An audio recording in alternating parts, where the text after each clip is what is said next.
through the entire course of this analysis. If you have any questions, if you're facing any difficulty, which we are highlighting as well, you can immediately write to us in the comment box below.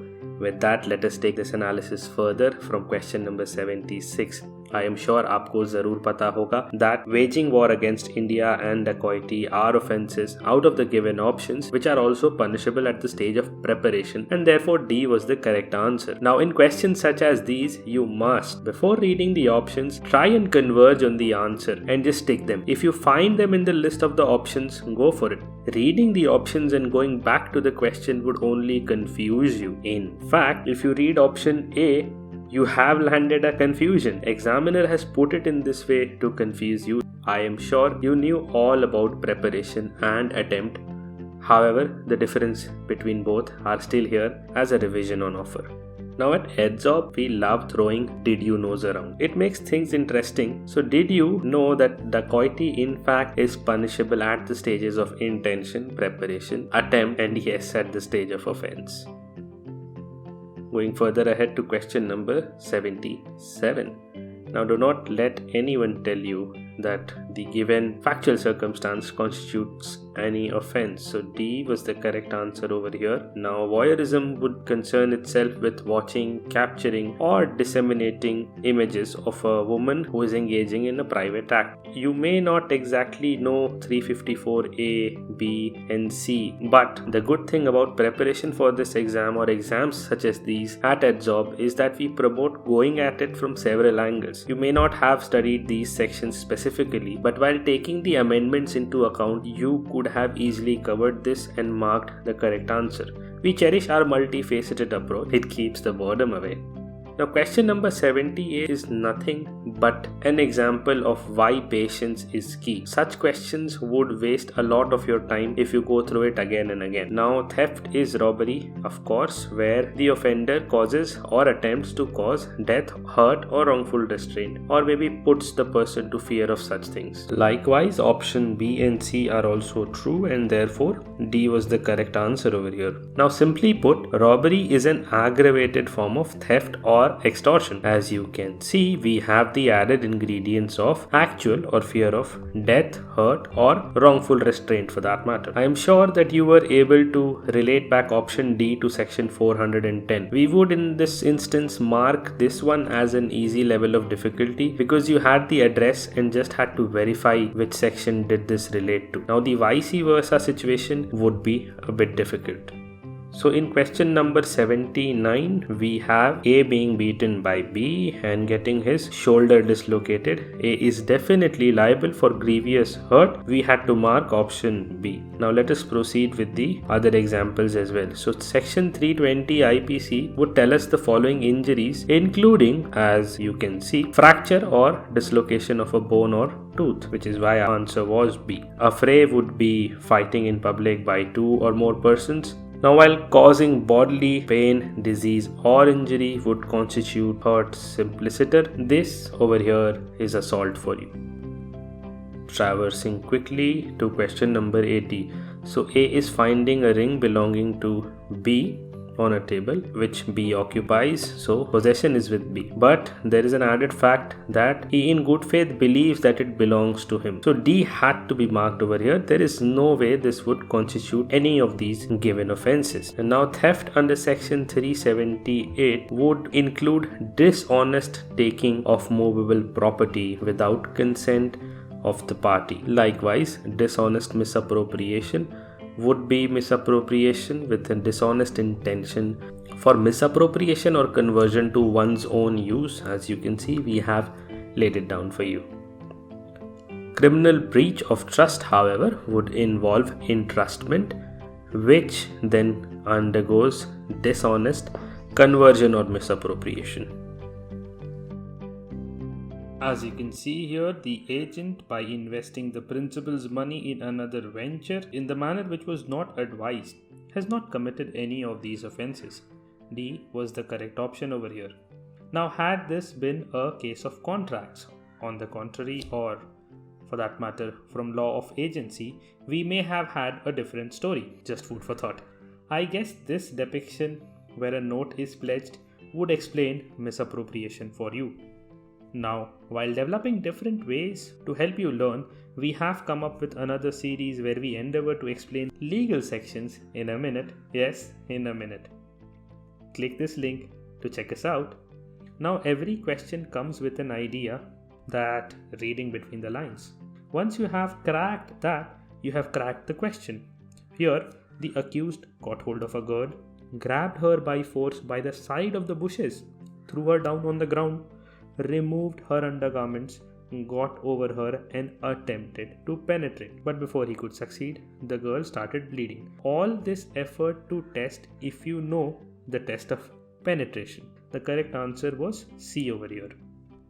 Now, with effect from 21st of April 2018, we have in place the Criminal Law Amendment Act 2018, amending the IPC, CRPC, Evidence Act as well as the POCSO, creating a stringent legal structure for combating crimes against women and children. We have it all covered over here for you. You can pause this video and take a good look. That being said, I would leave you with a question. What do you think would be the case where there was even slightest penetration? Would you have marked the same answer if we had rape as an option over here? Let us know in the comment box below. We are now at question number 83 and you must listen carefully because A just said, tell nothing to Z unless he pays you ready money, for I have no good opinion of his honesty.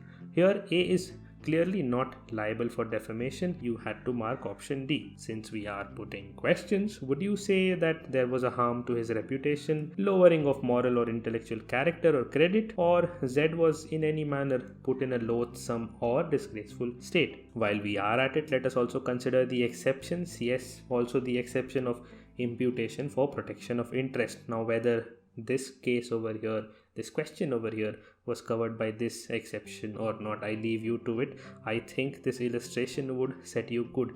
Clearly, there was no defamation. Standard trick for question number 84 as always. Try and be ready with an answer. So here this person will be shot at if he attempted to leave a certain building. Very well. Simple analysis would tell us that he has been prevented. He has been restrained from proceeding beyond that house, beyond those circumscribing limits, as well as he has been put to a threat of his life. So we can easily say that here wrongful confinement and criminal intimidation are made out. Now let us quickly have a look at options available. So you have wrongful confinement, which is A, wrongful restraint is B, clearly not made out. We will lay down the difference for you ahead. C was criminal intimidation, so D was the correct answer over here. Both 1 and 3 are correct. So here, as we promised, is the difference between wrongful restraint and confinement. You can take a look that apart. We have also discussed criminal intimidation for you. Proceeding to question number 85 quickly, we would mark this question as one with high level of difficulty, but with the importance that Navtej Singh bears with it, we would say that it is relatively easier as compared to similar pointed questions but which originate from legal principles. Now A was the correct answer over here. Navtej Singh Johar has the honor to be at the end of the successful but long-drawn Indian struggle in decriminalization of consensual sex between persons of the same sex. We are sure this timeline would give out a small depiction of this struggle as well as the impact of this judgment passed by the Honorable Supreme Court. Question number 86 is about monitoring the use of email or internet of a woman by a person. This would fall within stalking और आपको option D mark करना था यहाँ पर. We have taken care to cover this in our question banks as you can see. For stalking we have following, contacting, monitoring as the ingredients, knowing which you could have easily marked this answer. If you were not relying on the import of the bare provisions or credible material such as ours, we would take this opportunity to lay down the gravity of this offence. Though cognizable, this offence is bailable. The difference between offences on the basis of them being cognizable, bailable or not has been laid down over here. We hope you would enjoy revisions, however simple they may be. While studying offences against women, ensure you have understood sexual harassment and a slightly widened scope of study would help you also dwell more into the Posh Act as well as the Supreme Court verdict behind it. Now, so far as the last option is concerned, we have a rather impressive depiction of criminal trespass. We hope these graphic depictions have aided your learning. At question number 87, we have the joint owners of an elephant, A and B. Though A took the elephant out with the intention to use it, he later sold the same and appropriated the proceeds. This is a case of dishonest misappropriation given as option D over here. We identify dishonest misappropriation of property with misappropriation or conversion to one's own use of a movable property. So, finding money on the street and putting it to own use without any effort to find the owner, or for that matter, taking your friend's book, believing it to be yours, but appropriating it despite knowledge of the correct ownership, even selling it, are examples of dishonest misappropriation of property. We hope you know section 378, that is theft, very well as the difference between movable and immovable properties. Coming down to question number 88, we see that A is concerting and agreeing with B for poisoning C. However, later on he is not procuring the poison. Here both A and B are guilty of criminal conspiracy to murder C. The correct answer was option C. This question is as good as the one over here directly from our question banks. Of course, with the obvious difference which you can easily see. Now, criminal conspiracy, as you would know, is punishable separately apart from the act or actual commission of the offense. That apart, abetment would involve aiding, conspiring, or instigating another. We have gone ahead and broken down abetment for you. We believe it can be understood through just this one example and the corresponding illustrations there too. Take a good hard look at question number 89. If you have done it, let me tell you that whatever offenses you're thinking of, drop them and try to recall general defenses. Here A was evidently put to fear of his life. The threat was imminent and life threatening. So यहाँ पर option C mark करना था आपको. I am sure you would be able to relate this question to section 94 of the Penal Code. This would now bring us to question number 90. So instigation was made for burning of the house and theft was committed as an independent offense having no relation whatsoever with such instigation. Therefore, needless to say, A in this case is guilty of abetting the burning of house but is not guilty of theft. So the correct answer here was option C. The question to be begged over here is that what would happen when act abetted is different from the act that is done. The general rule is that the abetter is liable in the similar manner. However, the act done should be the probable consequence of the abetment. Take this example where the abettor intending to cause death of a certain person instigates another, but as a consequence his own mother dies. In our question, however, theft was not the probable consequence of arson and therefore A was not guilty of theft. At question number 91, I am sure you had to identify the one true statement. So A is incorrect, B as well. C has got something right, but D is the one covering all things and we had to mark it. So a warrant case would be cases relating to offences punishable with death, imprisonment for life or imprisonment for a term exceeding 2 years. At question number 92, we have a really direct question from 156.3. So this power is available only with the magistrate. You had to mark option C over here. I am sure you did. Now 156.3 is available as a recourse when the police is not registering the FIR. Arriving at question number 93, we would note that this is the second question from 156.3. And yes, a magistrate can invoke power under 156.3 even at post-cognizance stage. This has been held by the Supreme Court recently in 2019 in the case of Vinubhai Haribhai. We had to mark option A over here. That being said, if you feel that the conflict between 156.3 and 173.8 is resolved or not, please write to us in the comment box below. Also, we would recommend that you stay on top of this judgment and keep following the developments. At question number 94, when the accused, though not of an unsound mind, is unable to understand the proceedings, the court of course will forward the proceeding to the High Court. This is at option C. We had to mark it, and we had covered this in our question bank as well. This directly pertains to section 318. Now this forwarding of proceedings has to be done when the court proceedings have resulted in a conviction. In fact, question number 95, and such questions come from a different pool, we would recommend that you do not blame the examiner, and we'll tell you how to crack it.